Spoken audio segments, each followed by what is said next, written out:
Então, tomem uma postura, uma posição bem confortável, sentados no chão, na cadeira. Mas só observem, ao encontrar essa postura, essa posição, observem como está o corpo, a energia e a mente vindos das experiências anteriores.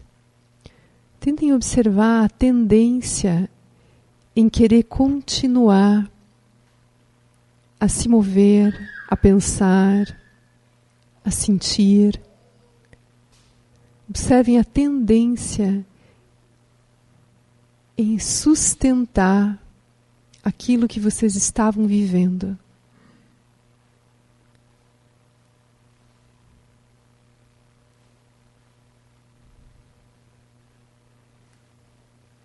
E sem criar nenhuma tensão em relação a isso, só observem essa tendência a se dissipar por si mesma. O corpo imóvel vai se acostumando à imobilidade, a fala agora mergulhada no silêncio, as imagens daquilo que foi vivido, visto, também essas imagens vão se dissolvendo.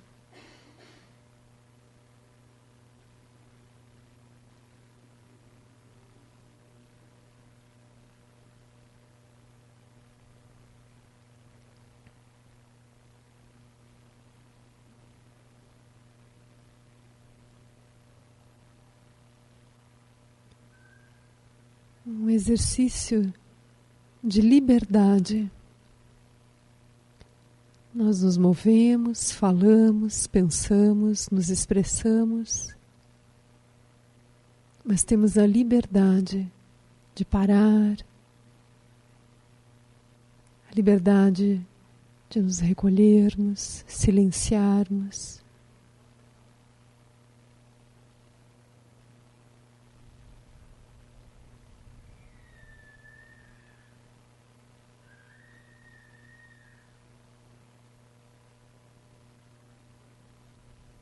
Nada especial, nós apenas paramos.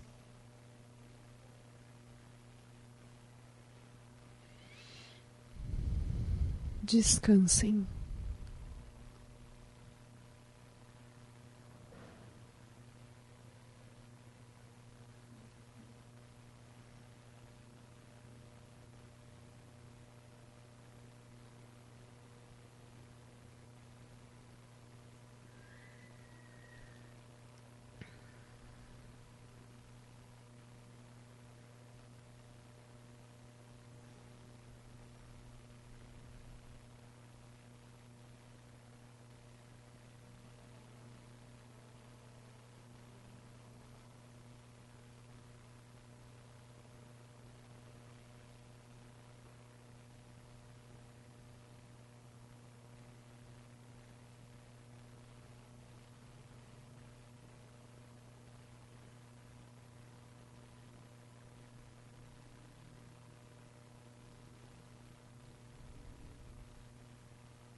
Nós retornamos para esse lugar da onde o movimento pode surgir, da onde a fala pode surgir, da onde os pensamentos podem surgir.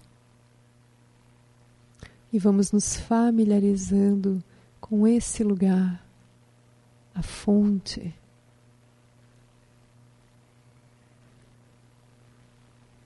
Nada de especial para acontecer.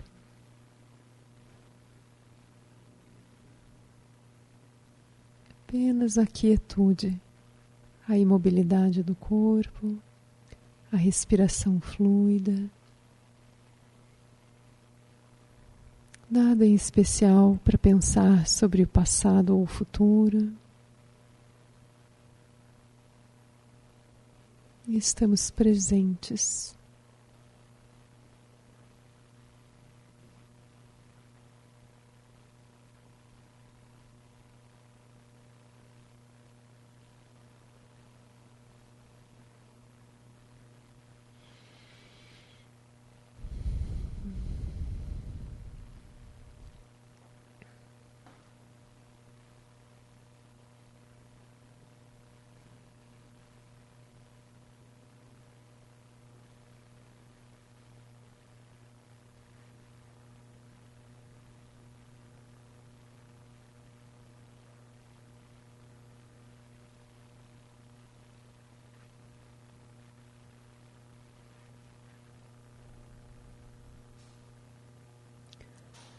Tente relaxar como se não houvesse nada por vir. Você não está sentado aguardando alguma coisa. Qualquer coisa pode acontecer, você não precisa se preocupar com isso, antecipar, desejar algo. Nesse momento, tente desfrutar desse lugar onde você não está esperando nada. Você está apenas parado, parada.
Quando pensamentos surgem, imagens, lembranças, sonhos, são só possibilidades. Isso não diz respeito a uma realidade externa, a algo que precise ser dirigido, alterado, investigado. Apenas observe o ir e vir desses pensamentos, dessas imagens.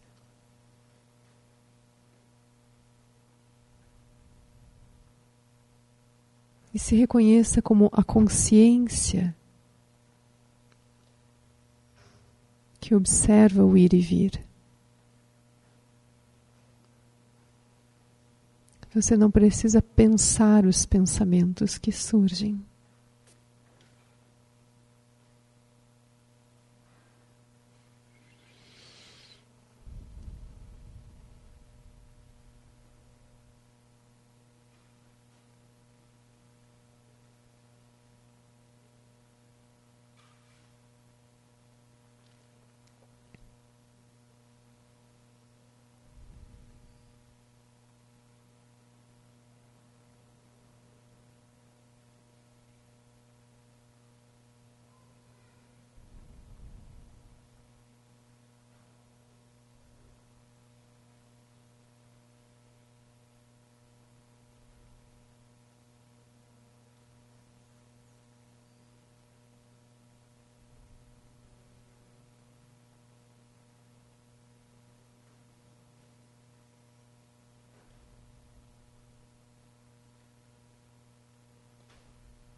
Vocês viram que tem um banco de igreja aqui dentro? Que lindo, que legal. Achei ótimo. Isso é. Nada é por acaso, né? Como diz o Lama. Cada um procurando seu assento. Que lindo.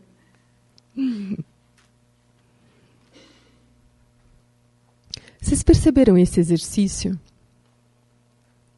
De sentar e observar a corrente que quer seguir através de nós. Então a gente veio do intervalo, a gente vai, se confraterniza, come, bebe, conversa, brinca, né? A gente fica lá, daí a gente até esquece do que estava falando, né? Aí a gente vem para cá, aí a gente senta, aí parece que aquilo é um... Tem uma tendência em nós, isso é o karma, esse é o poder do hábito.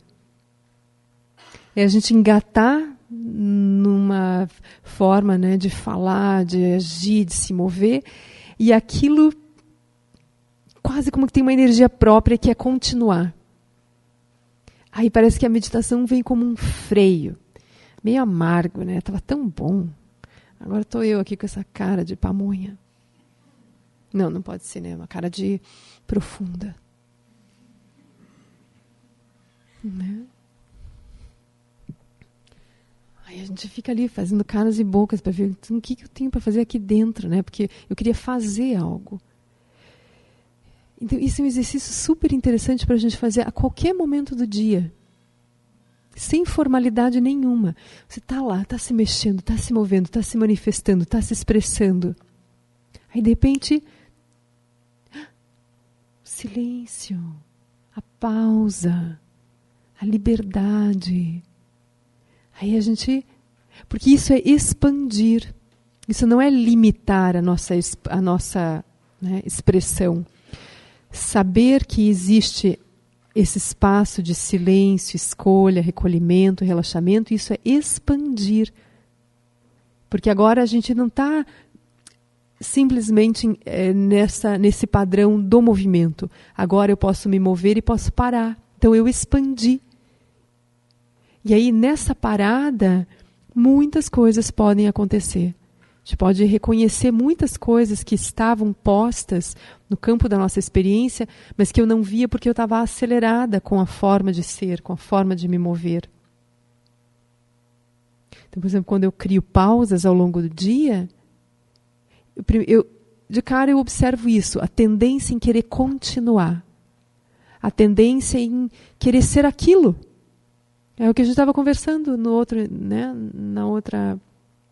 momento. Eu começo a me mover de um jeito, me familiarizo com isso, e daí eu digo, eu sou isso. Aí começa a surgir a personalidade, a identidade, o ego. E não tem mais uma consciência livre se manifestando através de adornos, formas de ser. Mas ela não precisa agora aderir àquilo, né, como rótulos. Eu sou essa que fala sempre assim, que quando encontra pessoas só gosto de interagir, ou quando tem pessoas eu vou para o banheiro porque eu sou tímida. São possibilidades. E quando eu tenho espaço, eu vejo aquilo se manifestando. E eu posso observar aquilo, se aquilo é positivo, se não é.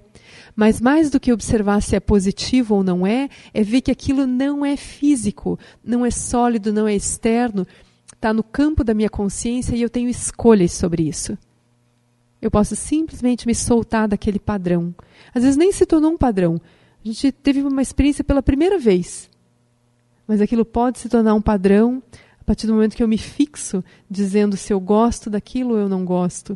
Eu começo a me relacionar como se aquilo fosse alguma coisa que não seja algo interno, né, sobre o qual eu tenho poder. Então, a prática vai se tornando muito simples. Na medida em que eu começo a exercitar isso a qualquer momento do dia. Eu não tenho mais um momento especial do dia para fazer silêncio, eu tenho que criar um ritual. Não. Eu faço da minha vida o tempo todo esse exercício de liberdade, de contemplação. Aí a nossa vida se torna sagrada nesse sentido, né? Porque aonde eu estou fazendo... Eu tenho um olhar profundo.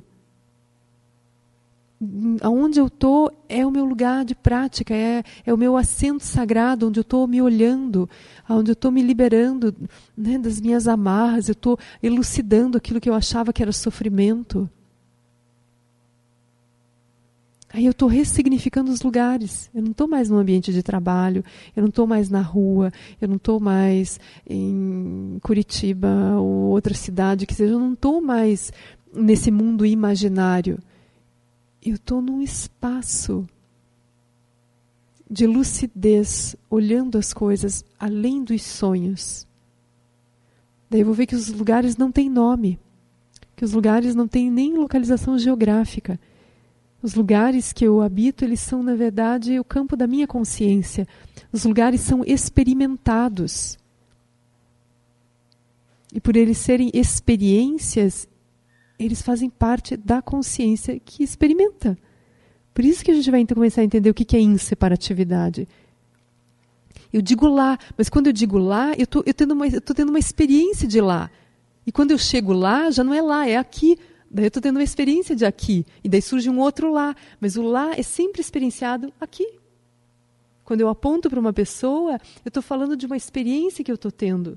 Eu não estou apontando para um lugar onde a pessoa está. O ensinamento da Prajnaparamita vai se tornando muito palpável, muito real daí nesse sentido. Você começa a ver a não dualidade naquilo que parecia dual. A Prajnaparamita não é um mistério. Ela já está sendo exercitada. Eu só preciso de silêncio para ver o que já está.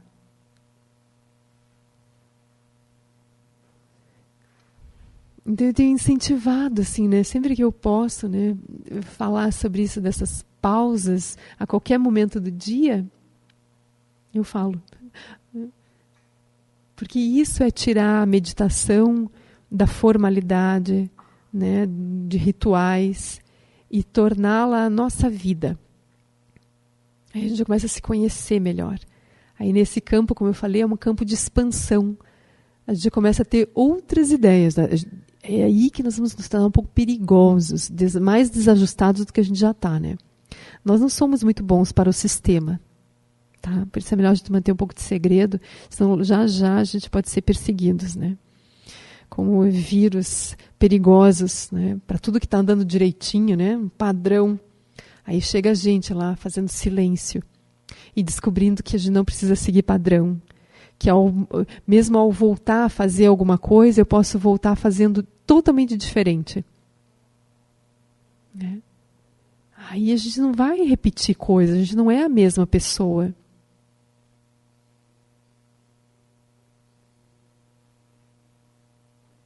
Aí a gente vai descobrir uma espontaneidade natural da vida.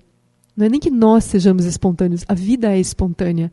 Eu criei padrões dizendo domingo, segunda, terça, quarta, quinta, sexta, sábado, domingo, né? Mas são as minhas ideias. O céu é sempre original a cada dia. Ele não é o céu de segunda-feira. Ele não é o céu de domingo. Ele é o céu. É incrível como a gente consiga ainda gerar uma aparência dentro das cidades que, né, de padrão, de coisas que se repetem. É incrível. Quando a vida ela é completamente espontânea, incerta, mutante. Né?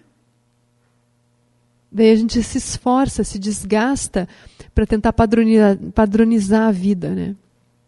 Viver segunda-feira todas as segundas-feiras. Aí um dia a gente entra em férias.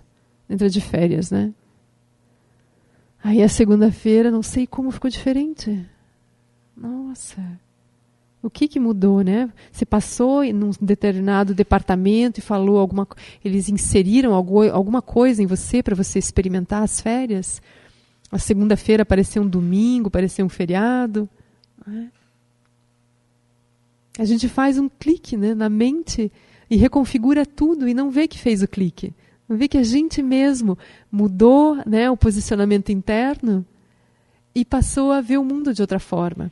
É isso que eu falei de manhã, assim, surge um eu e imediatamente, não é nem assim, não é um segundo depois, é junto. Esse eu vê o mundo de uma certa forma. Talvez isso seja a coisa mais dolorosa no início, né, de se ouvir. Dizer isso que você tanto apontou para fora é você. Se você estava achando o mundo um lixo, achando todo mundo, né, com cara de demônio, sendo perseguido, isso foi uma experiência da sua consciência. Você criou esses elementos e passou a vê-los.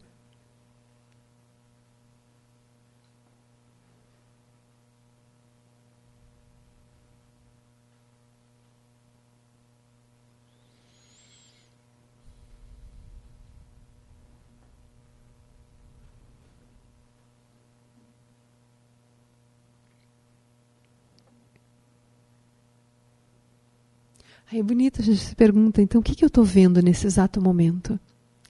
Se alguém pedir para mim, descreva a vida, o que você tem para dizer? De verdade. O que você diria que é o mundo? Que tipo de pessoas você vê?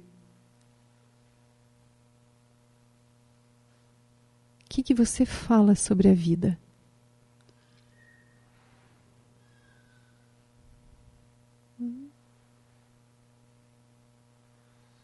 A gente pode pegar um gravador, assim, sozinho, né? Para ninguém saber, né, o que a gente tem para dizer. A gente grava e depois ouve.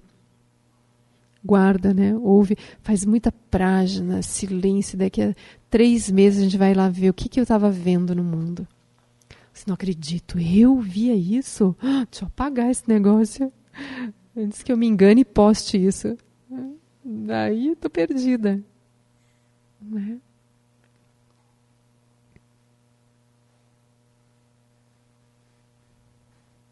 O que vai acontecer com o tempo é que a gente não vai mais ter uma história para contar. E quando as pessoas perguntam para nós sobre o nosso passado, a gente até fala sobre aquilo, mas é quase como se a gente estivesse falando de uma outra pessoa. Não é? Se alguém perguntar sobre o que você acha do mundo, talvez a gente tenha pouquíssimas coisas para falar também. Se alguém nos perguntar sobre o futuro,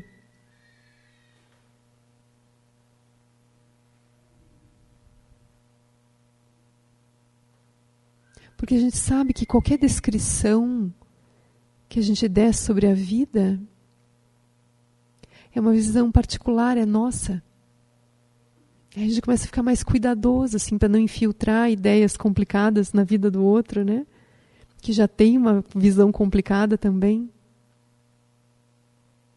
Então, o que os mestres falam quando a gente pergunta para eles sobre a vida? Talvez eles fiquem quietos.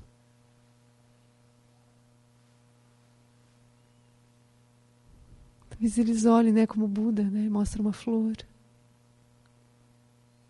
Talvez eu faça um gesto assim, né? Pro céu.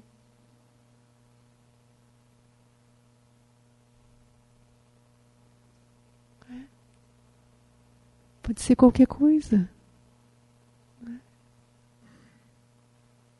Eles não vão passar um padrão.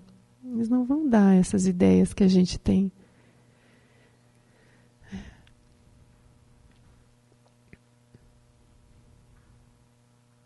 Porque a gente não está praticando para melhorar a vida, a nossa vida. Né? Isso aqui é o reino humano. Isso aqui é um reino de sonho. A gente não está praticando para melhorar esse reino de sonho. A gente está praticando para descobrir que está sonhando.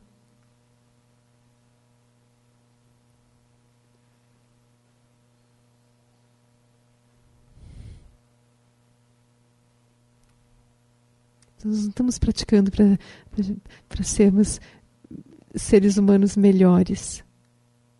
A gente está praticando para descobrir que nós não somos seres humanos. E a gente vai usar esse corpo humano para comunicar aos outros disso.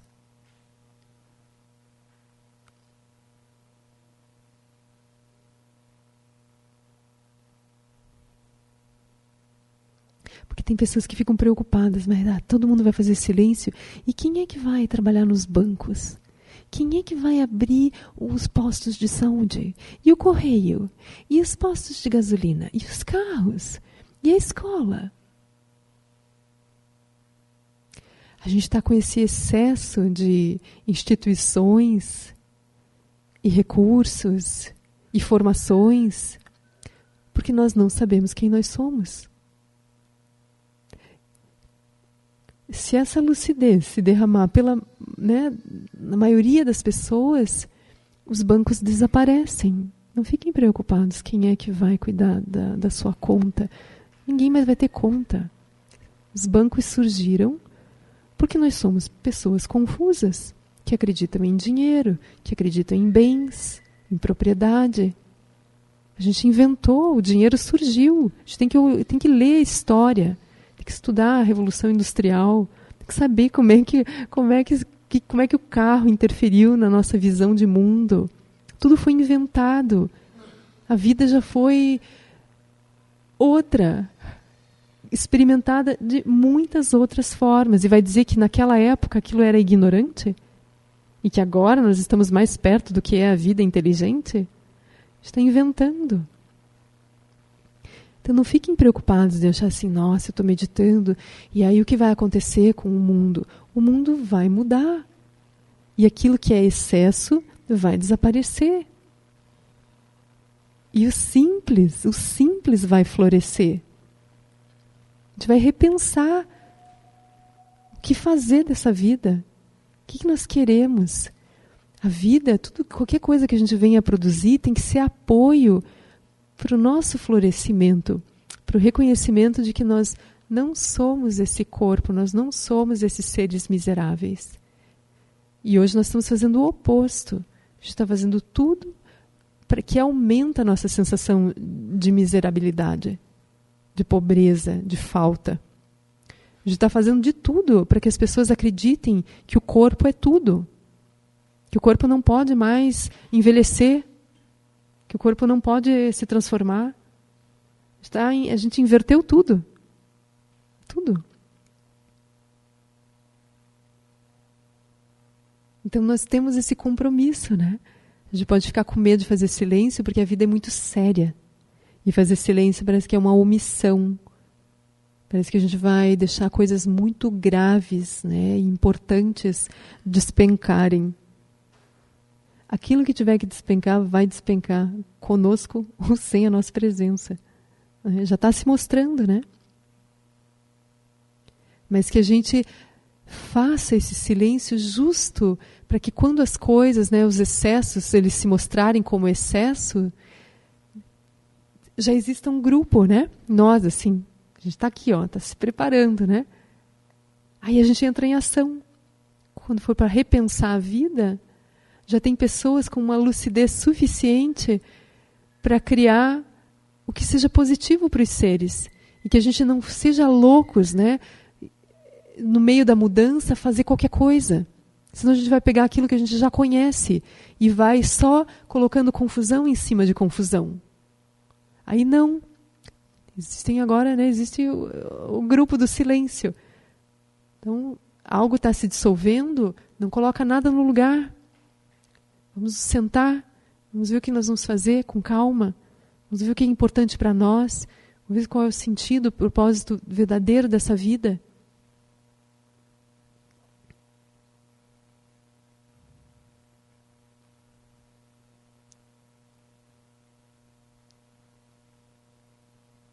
Aí a gente constrói prédios, não é?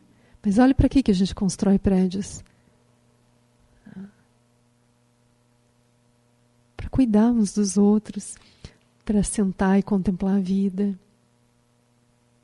A gente tem uma lojinha aqui, coisas úteis. A gente pega tecido e faz almofada agora, não fica fazendo bolsa, sapato, né, faixa. Ai, milhões de coisas, destaca aquela bagulheira toda em casa, né? Ai. A gente pega, né, papel e vai imprimir as palavras do Dharma. Não vai ficar criando contratos absurdos, né, para as pessoas assinarem, gerando informações. Está tão complicado, né? Hoje a gente não sabe nem o que é verdade. A gente vai ver o que está posto, o que está escrito, a gente não sabe quem foi que escreveu, qual é a fonte. Então já não sei. A verdade, acho que é naquele livro, né, 1984, que eles vão fazendo isso, né?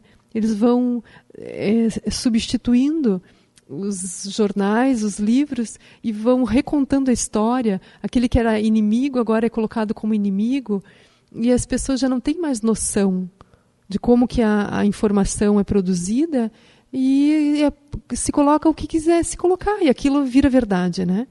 E eu acho que a gente está tão perto disso, se já não está no meio disso. Então não, né? A gente, como esse grupo, né, com um olhar mais lúcido, o que a gente está divulgando, promovendo, comunicando?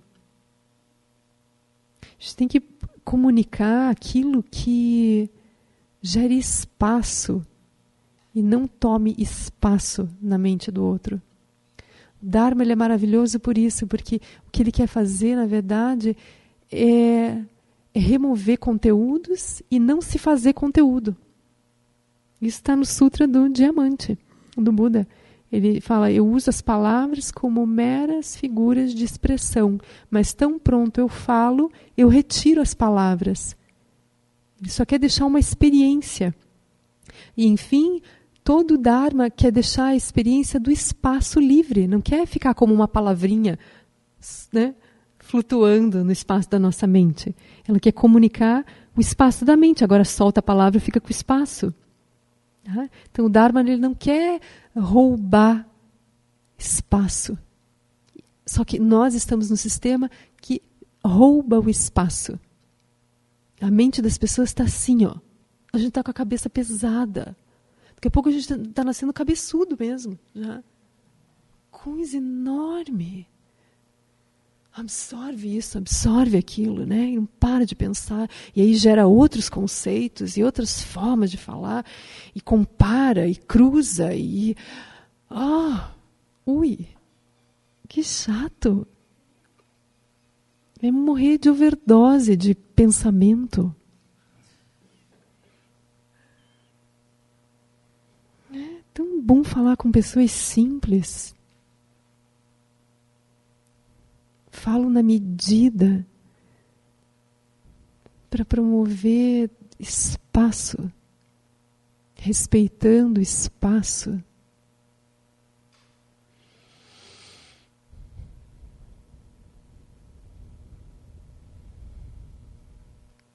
Aí a gente se relaciona com essa falta de espaço, né? As pessoas grudadas uma em cima da outra, né? Olhando o outro como uma ideia de si mesmo, tentando encaixar o outro nas suas histórias. Vai dar certo como? Como é que vai entender o outro, amar o outro, viver com o outro, né? Só com o espaço. Sendo espaço. Se eu sou espaço, o outro cabe. Se eu não sou espaço, o outro não cabe, mas eu vou fazer caber. Entendeu? Você vai caber aqui, ó.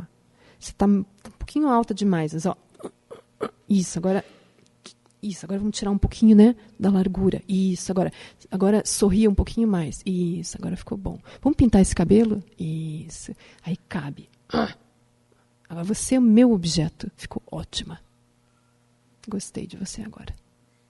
Isso, não se mexe demais, não. Isso. Aí. Fica aí, só um pouquinho que eu vou cuidar desse aqui agora. Isso, agora você. Isso. Fazendo isso com as pessoas, né? O outro é um ser livre, imprevisível, expandível, misterioso, delicioso, justo por ser isso. Aí eu não sei me deliciar com o outro. Porque eu não tenho espaço. Toda cheia, toda chata.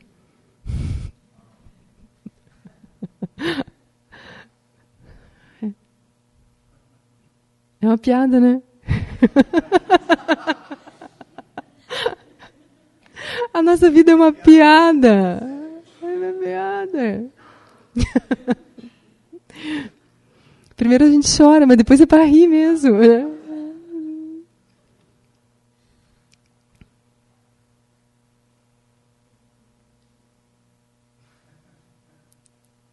Vocês viram alguma coisa parecida a isso? Não, não imagina.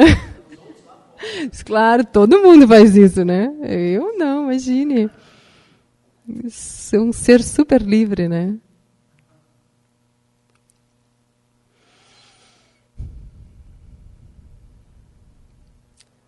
Aí vocês vejam, é a simplicidade do silêncio e da solitude que abre tudo isso.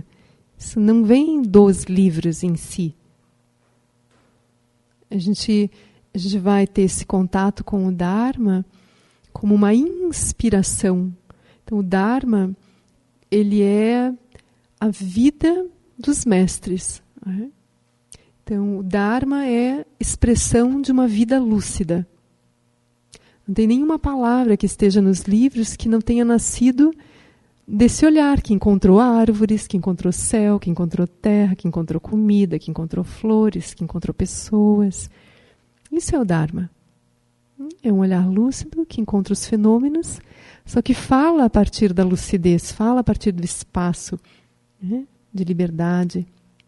Então a gente ouve, a gente toma o Dharma para se inspirar a viver isso. Por isso que eu falei, não é mais um conteúdo que vai ficar né, voando na nossa mente, a gente vai ficar repetindo aquilo, né, como uma ideia, uma teoria. A gente toma o Dharma para ter a coragem, né, de, enfim, viver, né, viver de verdade. É só isso que vai acontecer. Não vai acontecer nada de trágico. E a gente tem tanto medo. É incrível. A gente tem tanto medo. Será? Ai, estou confusa. Eu não sei. Silêncio. Aí tem outras coisas. Será que são outras coisas? Quer dizer, como eu falei, a gente não vai meditar para parar de viver. A gente vai meditar para, enfim, viver. Estar a favor da vida, fluir com ela. Né? Desistir do controle, desistir de planejamento, de previsões. A vida futura, ela é um esboço. Não faça nenhuma pintura final de nada. Seja 99% abertura. E 1%, se precisar, esboce alguma coisa. Mas se passar de 1%, eu acho que já complica. Porque as coisas se movem, a vida acontece, a gente não precisa se esforçar tanto. A gente chega aqui, né? Se a gente planejar demais o nosso encontro, a gente perde a beleza do encontro. Porque ele acontece quando... na medida em que cada um vai se manifestando, vai se movendo, e a gente vai lidando com as circunstâncias desse momento, não com o que eu trouxe de ideia sobre o que deveria acontecer. Eu perco de aprender, eu perco de expandir com as circunstâncias. Porque as circunstâncias estão sempre pedindo para nós, expanda, expanda. A gente vem com um padrão, mas a realidade não é padrão. Então ela diz, expanda, expanda. Aí a gente, não, agora, mexe, para.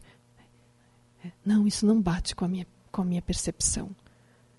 Expanda, expanda, expanda. Se solte, se abra. Se surpreenda. Só que daí a gente tem ideias sobre... A gente é tão materialista que a gente tem essa coisa da engenharia de qualidade, é isso? É engenharia de qualidade, né? Tem essa coisa. Só que isso não está só lá naquela formação. Nós temos uma mente que busca qualidade, né? Dentro do padrão. Então a gente é tão materialista que eu não estou mais olhando para as pessoas e para os relacionamentos e como expandir ou como expandir o outro. Eu tenho ideias de como as coisas devem ser. E aí as pessoas se transformam num instrumento para realizar o que eu acho que deve ser feito. Então a gente prioriza, por exemplo, a construção. A gente prioriza o rendimento, os números. Aí o nosso controle está tudo em cima disso, né? E eu perco as relações, eu perco a oportunidade de crescer com as relações, de nutrir as relações. Porque é só elas. Por exemplo, o prédio está pronto. E como é que estão as relações? Isso é mais importante, porque o prédio fica pronto, mas as relações são para sempre. O rendimento da nossa empresa é anual, mas as relações são para sempre. Eu matei 5 aquele ano, cheguei no número que eu queria, mas agora eu tenho 5 mortos. Para sempre.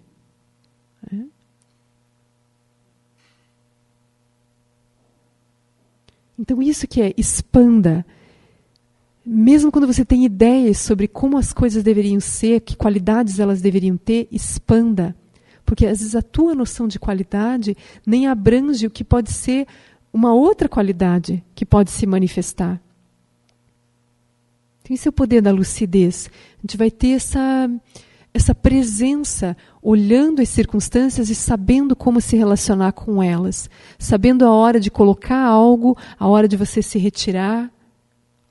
Mas principalmente confiando num movimento que é muito maior do que as minhas ideias e do que aquilo que eu acho que deveria ser feito. É sempre maior.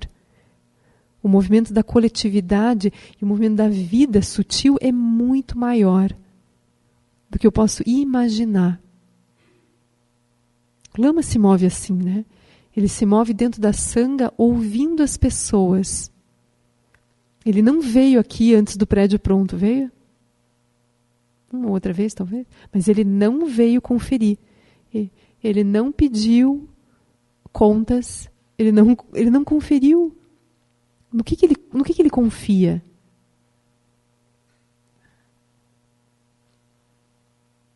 E as coisas acontecem. Né? O SEB só expande. Mas o Lama não é um administrador. Ele é um empreendedor do Dharma, né? Ele realmente faz as coisas acontecerem. Mas ele diz isso, né? Quando ele nos vê trabalhando e às vezes tendo conflitos, né, na resolução das coisas práticas, ele sempre pede para a gente se lembrar que o que a gente está fazendo não é nosso. Ele diz, isso aqui é assunto de Guru Rinpoche. É como se a gente fosse da tradição cristã, a gente vai dizer, isso é assunto de Deus. Não mete teu dedo assim. Seja só um instrumento para facilitar o que, na verdade, no campo sutil já está posto.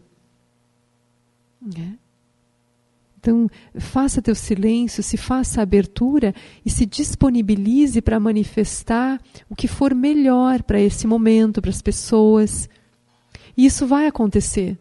Essa inteligência realmente existe. A vida não é... A vida que somos nós, né, que é a sabedoria primordial, ela está operando. Ela promove coisas. Só que a gente não pode tentar entender isso com a nossa pequena mente controladora agora. Né? Isso é assustador.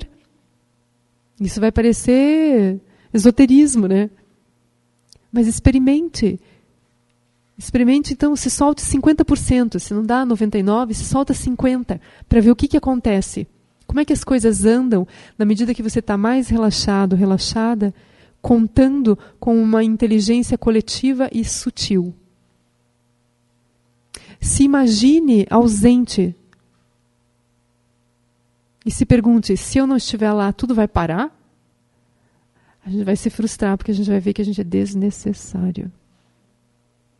Tudo anda, gente, tudo anda. Até família, sabia? Você acha que a família só está ali assim porque você cuida de um, cuida de outro, sustenta, olha, fala, eu sou o centro, né, o eixo da família. É nada. Você está atrapalhando.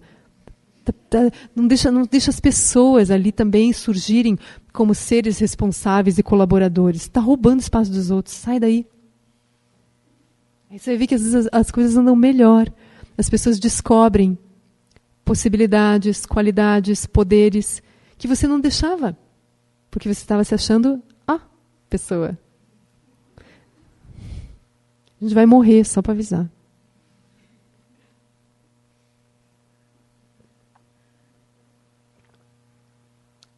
Na medida que eu fui contemplando isso, foi me dando um alívio de saber que a gente não precisa ser a pessoa mais importante em lugar nenhum.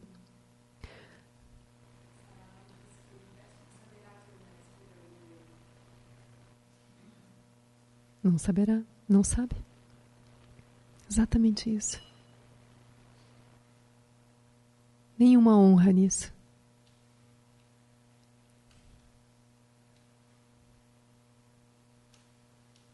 Porque todo o nosso movimento é para a gente ocupar algum lugar especial. Como se isso fosse importante, não só para a nossa satisfação, mas como se isso fosse uma das regras da vida. Quão especial você consegue ser, o quão importante você consegue ser, o quão eloquente e influente você consegue ser. Ser simples não dá. Ser anônimo não dá. Passar desapercebido não dá. Ser dispensável não dá, impossível, imagina. Imagina, toda a minha formação é para eu ser alguém.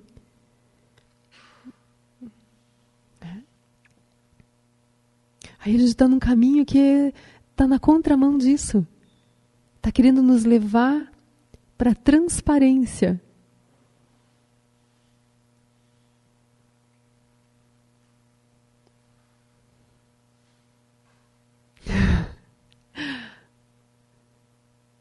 Invisíveis. A gente não vai se importar. Se a gente está sendo promovido, comemorado. A gente nem tem controle sobre isso. Porque a gente vai ser sempre amado e odiado. Né?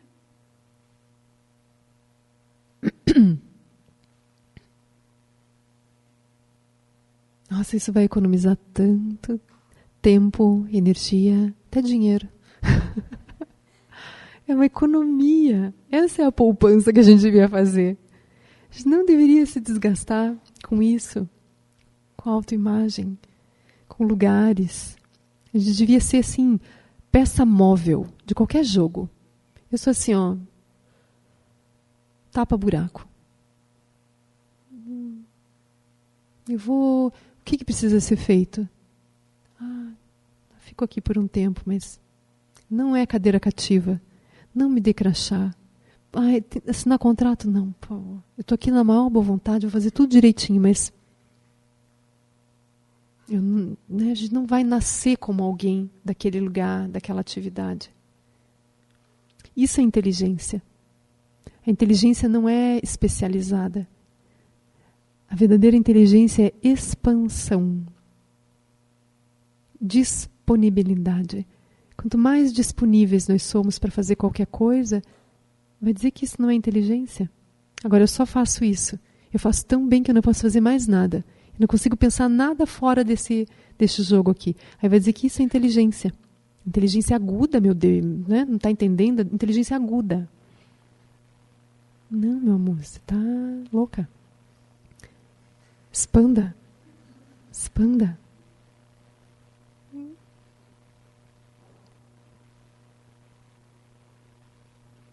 Seja clínico geral, volte a ser clínico geral. Né?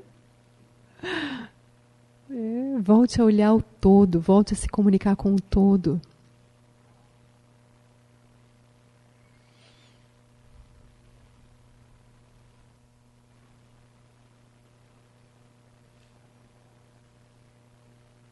A leveza de ser.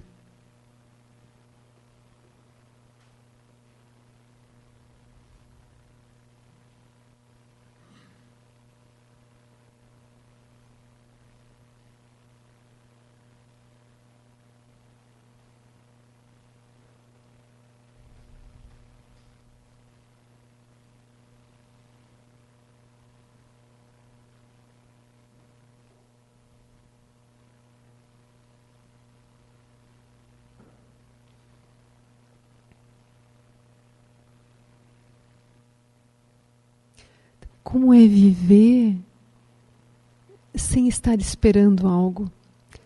A gente vive esperando o grande momento. É tão interessante a gente olhar, a gente está esperando, como se tivesse um grande momento. Se a gente estivesse ensaiando uma peça, um espetáculo, e vai chegar o dia ou a noite da estreia. Só que esse dia não chega. E a vida já está passando. E a gente está esperando algo. Por que não tem algo para acontecer? Porque qualquer coisa que aconteça, somos nós criando aquilo. Então não tem algo para acontecer. É sempre você que está criando circunstâncias, histórias a cada momento. Aí o futuro é isso. É o que você vai fazer amanhã. Mas não é que ele está posto. Então não tem nada para acontecer. Qualquer coisa pode acontecer. E você vai decidir o que fazer com a sua vida. Mas mais do que decidir o que você vai fazer com a sua vida, é você descansar absolutamente nesse silêncio. Se sentindo inteiro, inteira. Porque a gente está esperando alguma coisa acontecer para que a gente tenha alguma sensação de inteireza, de felicidade sublime. A própria iluminação não pode... A gente tem que tirar a iluminação desse lugar de algo por vir. Senão se torna um objeto, uma experiência a ser olhada, observada, buscada. Não é. Já complica tudo. Então, coloca todo dia no coração ou na geladeira. Não tem nada para acontecer. Nada vai acontecer. Saia da sala de espera. Para de ensaiar a vida.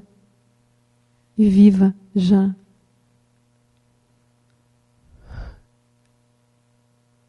Está ensaiando, ensaiando, ensaiando e não vai chegar nunca o dia da estreia. Pregar uma peça, a gente já está no palco. Nos pregar essa peça.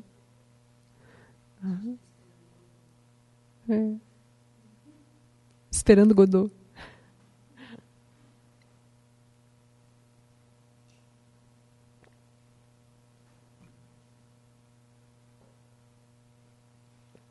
Então, sem remover essa ideia de espera, né, esperando algo, o espaço fica impossível de ser experimentado e vivido. Porque eu estou sempre colocando alguma coisa. Estou sempre colocando uma ideia, uma emoção, um movimento. Então, quando eu abandono a ideia de que meus pensamentos, minhas emoções e o meu movimento estão me levando para algum lugar especial, lá no futuro, que eu nem sei o que é, eu instantaneamente descubro o espaço. Que era isso que eu estava sempre buscando. Né? Essa sensação de relaxamento, de contentamento natural. Então surge um contentamento quando você desiste de esperar por algo especial. Alegria boba. Estou de bobeira, assim, ó. Não estou esperando nada. E não é que estou bem? Como assim? Deve ter alguma coisa estranha, né? Acho que vou procurar um médico. Alegria gratuita? A gente não tem... Ninguém fala para nós sobre isso. Nossa ancestralidade não viveu isso, né? Mas os mestres estão aí, dizendo isso, vivendo isso, né? Eles têm essa alegria, esse contentamento na simplicidade.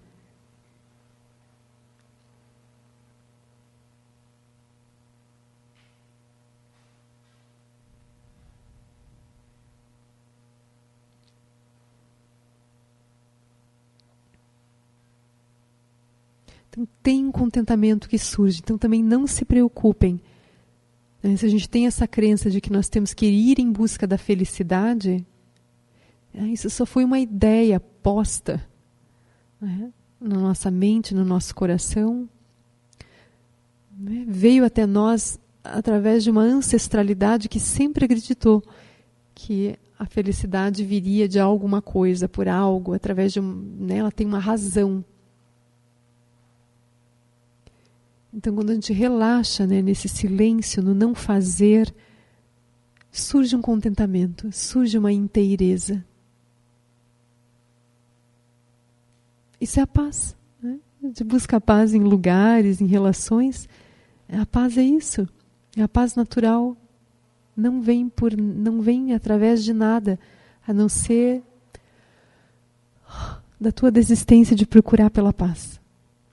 Desista de procurar e você encontrará. Aí tem essas parábolas, essas frases, né, que parecem ser paradoxais, misteriosas, mas é só o que pode ser dito. Quando você parar de procurar, você vai encontrar.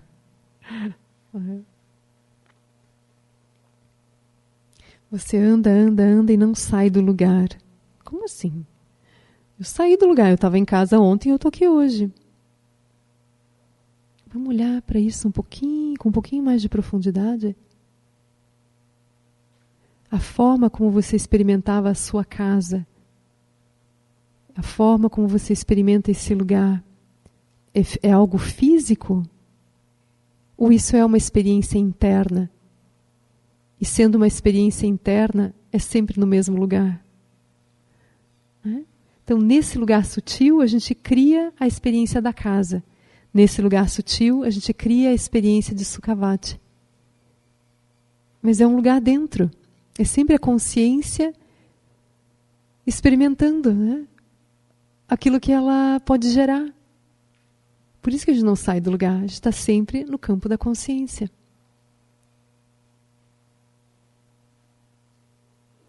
Aí a gente começa a entender daí essas expressões, né? Por isso que a gente não vai mais andar rápido. A gente não precisa sair correndo, porque a gente não está saindo de um lugar e indo para o outro. Aí se torna uma questão fundamental não correr. Porque quando eu corro, eu estou gerando uma experiência de mundo interno de agitação, de perturbação. Então eu sou responsável pela experiência que eu estou tendo nos lugares, na medida em que eu descubro que é um lugar interno. Então eu não vou correr para me perturbar. Eu vou andar devagar para justamente eu conseguir me familiarizar com esse espaço e não perturbá-lo. Daí a gente se sente respaldado, né, para andar devagar.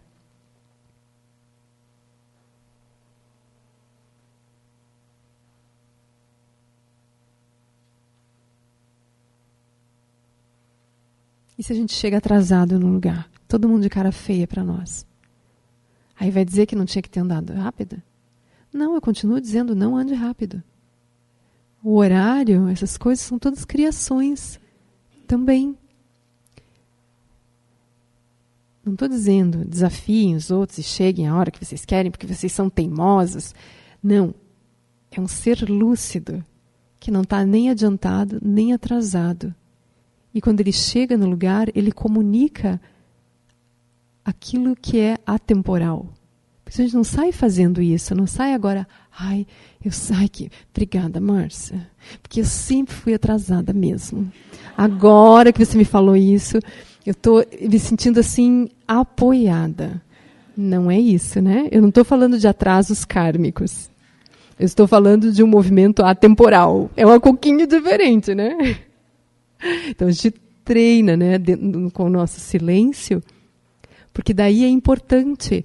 Isso que se torna, né, no budismo se chama a louca sabedoria, ou a sabedoria da espontaneidade, né?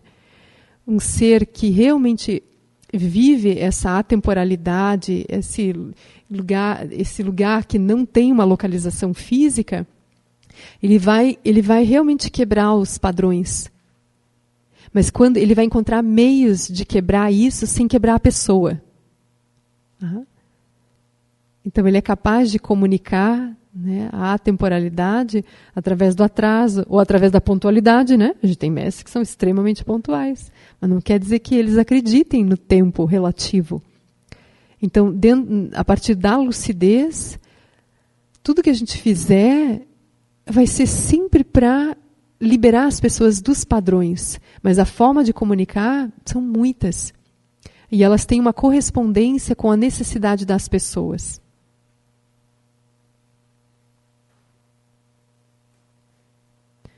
Mas ainda assim eu digo, não andem, não corram, né? Não corram. Andem. Né? Cada passo, sinta o seu pé no chão. Né? Isso é muito importante para o corpo, ele vai ser essa âncora para o momento presente. E o momento presente é uma âncora para a consciência primordial. Tá?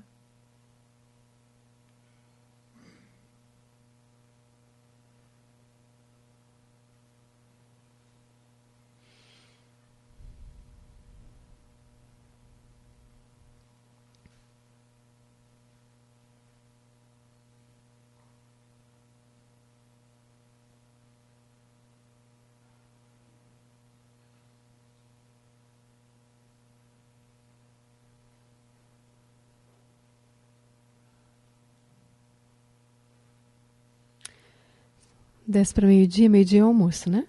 É? A gente podia fazer dedicação, não é?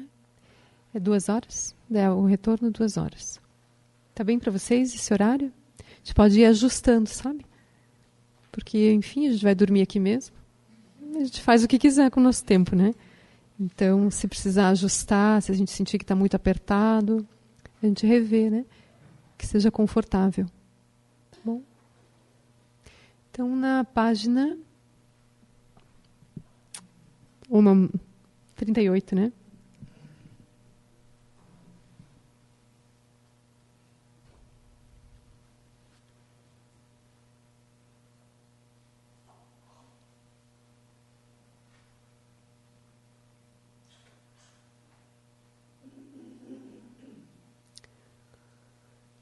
Que os méritos deste encontro se expandam e toquem a todos. Que o Mestre Universal da Paz e da Compaixão, Sua Santidade Dalai Lama, juntamente com todos os mestres de todas as tradições que veiculam esta mensagem, tenham longa vida. Que todos estejam a salvo de gerar pensamentos negativos, o obstáculo mais destrutivo. Que estes pensamentos nunca sujem nossa mente e que todos os seres também estejam livres de pensamentos negativos. Ao longo de minhas muitas vidas e até este momento, todas as virtudes que eu tenho alcançado, inclusive os méritos gerados por esta prática, e todas as que vier a conseguir, ofereço para o bem-estar dos seres sencientes. Possam a doença, a guerra, a fome e o sofrimento diminuir para todos os seres, enquanto sua sabedoria e compaixão aumentam nesta e em vidas futuras. Possa eu claramente perceber todas as experiências como sendo tão insubstanciais quanto o tecido do sonho durante a noite e imediatamente despertar para perceber a manifestação de sabedoria pura no surgir de cada fenômeno. Possa eu rapidamente alcançar a iluminação para trabalhar sem cessar pela liberação de todos os seres, Budas e Bodhisattvas em conjunto, seja qual for a sua motivação, suas preces auspiciosas, seja qual for a sua onisciência, realizações e poderes benévolos, e seja qual for a sua imensa sabedoria, eu que igualmente venho para beneficiar os seres, rogo para que possa alcançar as mesmas qualidades. Neste exato momento, possam nem mesmo os nomes doença, fome, guerra e sofrimento serem ouvidos pelas pessoas e nações da terra, mas possam sim sua conduta moral, mérito, riqueza e prosperidade crescer, e possam a suprema bem-aventurança e bem-estar sempre surgir para elas. Quem lutou surin luche zalin sasun chaparpel drojucho suna adamidrau do zongele show. Obrigada até aqui e até já. Um bom descanso, bom almoço. Só a gente podia fazer assim quase que um pacto entre nós, né? Da gente se confraternizar, mas a gente não se perder demais nisso. A gente não perder a oportunidade do retiro, da gente observar o que a gente conversa aqui, não vá com o vento. Então, tentem fazer nos intervalos esse exercício de se manifestar, perceber que está se manifestando, relaxar da manifestação, observar como é relaxar da manifestação, daí voltar a se manifestar, ver que se está se manifestando, se soltar da manifestação, ver como é se soltar, tá? Fiquem nessa ginástica. Não precisa fazer tudo junto, que vai ficar meio estranho, né? Faz assim, secretamente, cada um. Né? Secretamente, cada um vai assim.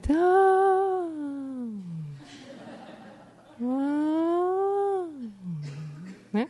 Às vezes, vai fazendo isso, assim, esse movimento, né? Expande, relaxa, expande, relaxa.